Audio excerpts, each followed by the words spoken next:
Hi, my name is Shannon. I'm a registered dietitian with Alberta Health Services.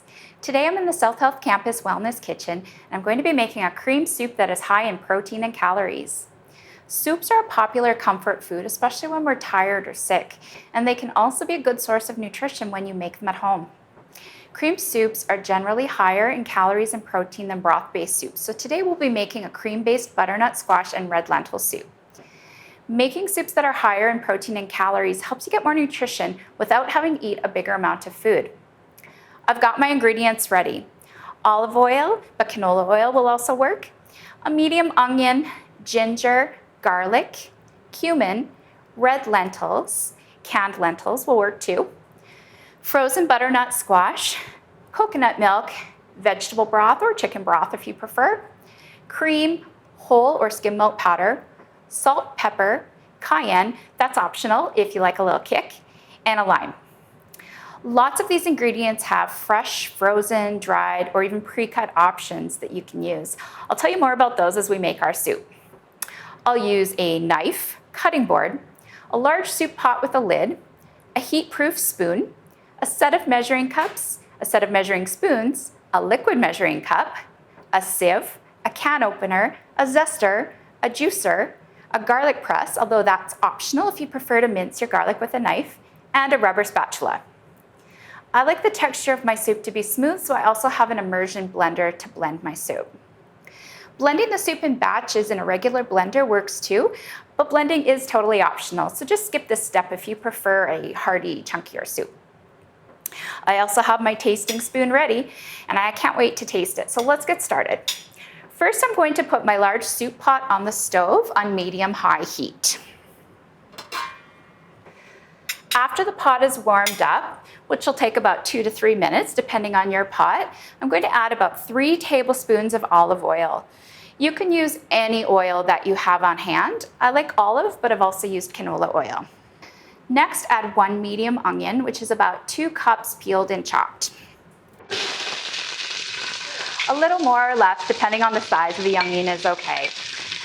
To save time, or if you have trouble chopping, you can use frozen, pre-chopped onions. These are also a great option if you don't use onions often because they keep longer when they're frozen. Cook the onions while stirring until they're soft and translucent, which means that they start to look clear and they should start to smell fragrant. This will take about 3 minutes. Our onions are starting to become nice and translucent. So we're going to get our ginger, our garlic, and our cumin ready. And you can adjust the amount of the garlic and ginger that you use to suit your taste. So chop or grate your ginger root to get the pieces into a very small or minced size. And here's a helpful tip. If you freeze your ginger root before grating it, it's easier to work with. So I have my frozen piece of ginger root, and I've got my zester, and I'm going to just grate it like this. If you don't have fresh ginger, you can use a 1/4 teaspoon of ground ginger instead. We're going to peel 2 to 3 garlic cloves like this. So using your knife, press it on your board, and using the flat side of your knife, you can just press down on it. That makes the peel easy to remove. You can also use 1/2 teaspoon of garlic powder instead. And if you're using garlic that is already minced, use 1 tablespoon. Cumin is a spice that goes nicely with butternut squash. I'll add 1 tablespoon of ground cumin and the ginger to my soup pot. Using a heat-proof spoon, I'm going to stir the ingredients. And I'm only going to saute them for about 1 to 2 minutes so that they don't burn. The cumin will toast a bit and the garlic and ginger will begin to give off a beautiful cooked aroma. Next, I rinsed and drained 1 cup of red lentils until the water being drained off became clear. If you're using canned lentils, you can use the same process to rinse them. These lentils will add some protein, fiber, and texture to our soup. Now it's time to add 5 cups of butternut squash to the soup pot and stir the ingredients together.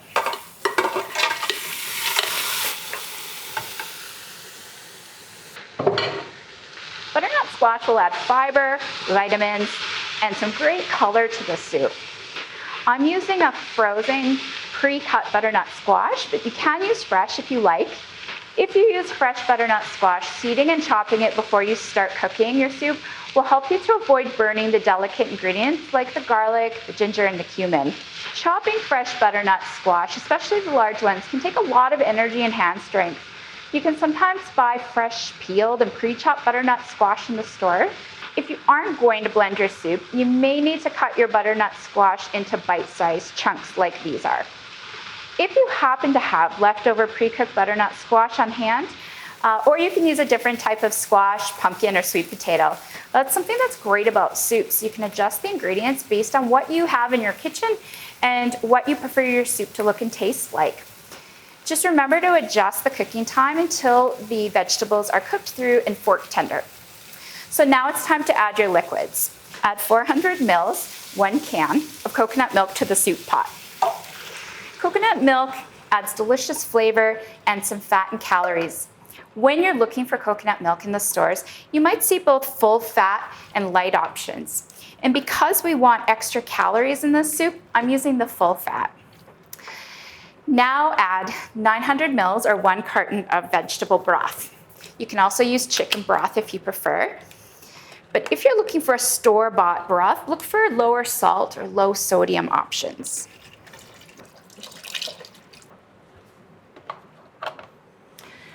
Stir everything to combine. Then cover your soup and bring your soup to a boil over medium-high heat. Reduce the heat to low and simmer uncovered for about 10 to 15 minutes or until the lentils are soft. Okay, it's been about 10 minutes and our ingredients are cooked, so we're going to turn off our stove and remove the soup pot from the heat. Add a 1/4 cup of cream and 1 cup of milk powder. Whole or skim is fine. The milk powder just gives the soup that extra creaminess while adding extra protein and calories. Now it's time to blend. And as I mentioned earlier, blending is optional. I like smoother soups, so I'm going to use my immersion blender and blend until my soup is nice and smooth.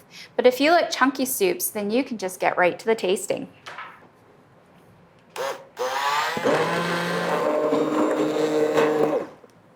As the last step, you can taste and season with a teaspoon of salt and black pepper to taste. I think it needs a little salt, so I'm going to add our pre-measured salt and some pepper. If you want more spice or flavor, you can add a 1/4 teaspoon of cayenne pepper and the juice and zest of 1 lime. I'm using the juice of the whole lime here. I'm going to squeeze my juice right into the pot to give it a little extra flavor. You can also use bottled lime juice. And now add most of your zest and save a little bit for garnishing if you like. I'm going to stir it all up together to blend together those flavors.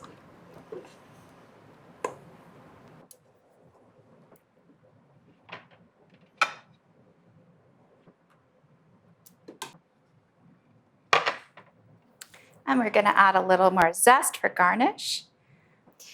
And here we have our delicious, nutritious, high protein and high calorie creamy butternut squash and red lentil soup. You can keep your leftover soup in your fridge for a few days, or you can freeze it in containers for even longer. Pull out the frozen soup and leave it in the fridge for a few hours or overnight to thaw. Then heat and enjoy. Find more tips for eating well from the team of dietitians at Alberta Health Services at AHS.ca/nutrition handouts. And for more great recipes from registered dietitians, sign up for a South Health Campus Wellness Kitchen class at ahs.ca/SHC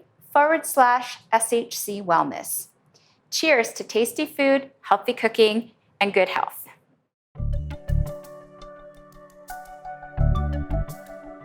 Together, we do amazing things every day.